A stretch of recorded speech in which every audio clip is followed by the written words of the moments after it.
دعا و اذکار کے سامعین، السلام علیکم ورحمۃ اللہ وبرکاتہ۔ بسم اللہ الرحمن الرحیم۔ میں اپنے تمام سننے والوں کے لیے دعا کرتی ہوں کہ جو معاملے آپ کے لیے مشکل ہیں، اللہ پاک ان معاملوں میں آسانی نازل فرمائے، کاروبار کو، آپ کے روزگار کو وسعت عطا کرے، آپ کے کمانے کے راستے آپ کے لیے آسان ہو، رزق کو برکت ملے، آپ کے ہاتھوں اور قدموں کو خیر نصیب ہو، آپ کی تقدیر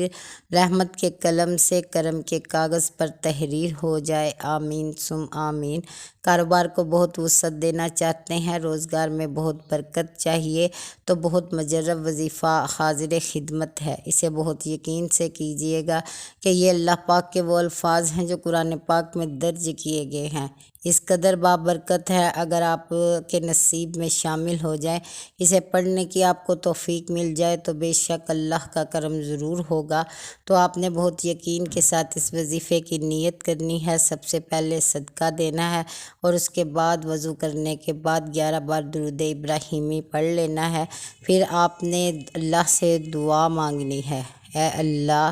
اے راضی ہونے والے، مجھے بخش دے جو دعا کے سوا کچھ نہیں رکھتا، بے شک تو جو چاہے کرنے والا ہے۔ اے وہ رب جس کا نام دوا ہے، جس کا ذکر شفا ہے اور عطا توانگری ہے، رحم فرما اس پر جس کا سرمایہ محض امید ہے، جس کا ہتھیار آنسو گریا ہے۔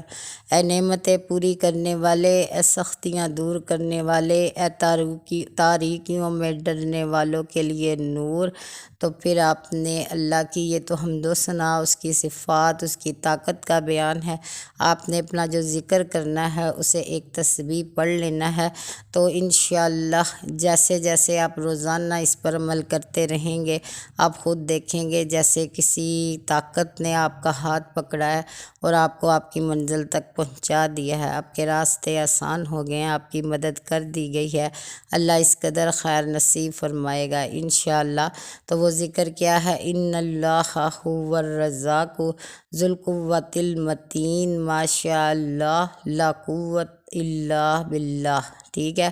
آپ نے یہ پڑھنا ہے، اس کا ترجمہ ہے بے شک اللہ ہی بڑا رزق دینے والا، قوت والا، قدرت والا ہے، اور ماشاءاللہ اللہ کی حمد و ثنا ہے، لا قوت بے شک اللہ کے سوا کسی میں طاقت نہیں۔ آپ نے اس تسبیح کو کرنا ہے، اللہ کے حکم سے آپ پر اللہ بہت آسانیوں کے ساتھ کامیابیاں عطا کرے گا، تو آپ اللہ کے شکر گزار بندوں میں ہی شامل رہیے گا، اللہ کا ذکر کرتے رہیے گا، یہی تسبیح پڑھتے رہیے گا، جیسے جیسے پڑھتے رہیں گے، جیسے جیسے آپ کو عروج ملتا رہے گا، نہ تو آپ کو کسی کی نظر لگے گی، نہ کوئی جادو اثر کرے گا، یہ اس قدر کراماتی وظیفہ ہے۔ آپ یقین کریں جو کرے گا انشاءاللہ اللہ کے فضل سے ضرور اپنی جولی کو بھرے گا، کیونکہ کاروباری حضرات کو بھی پڑھنے کے لیے دیا، ماشاءاللہ جس نے پڑھا اس کے حالات ایک دم سے سنور گئے ہیں، بہت بہتری آئی ہے۔ تو میری دعا ہے کہ میرے تمام بہن بھائی جو بھی مشکل مصیبت میں ہیں، روزگار کے لیے پریشان ہیں، کاروبار کرنا چاہتے ہیں، اللہ اپنی شان کے مطابق آپ کی مدد فرمائے، آمین ثم آمین۔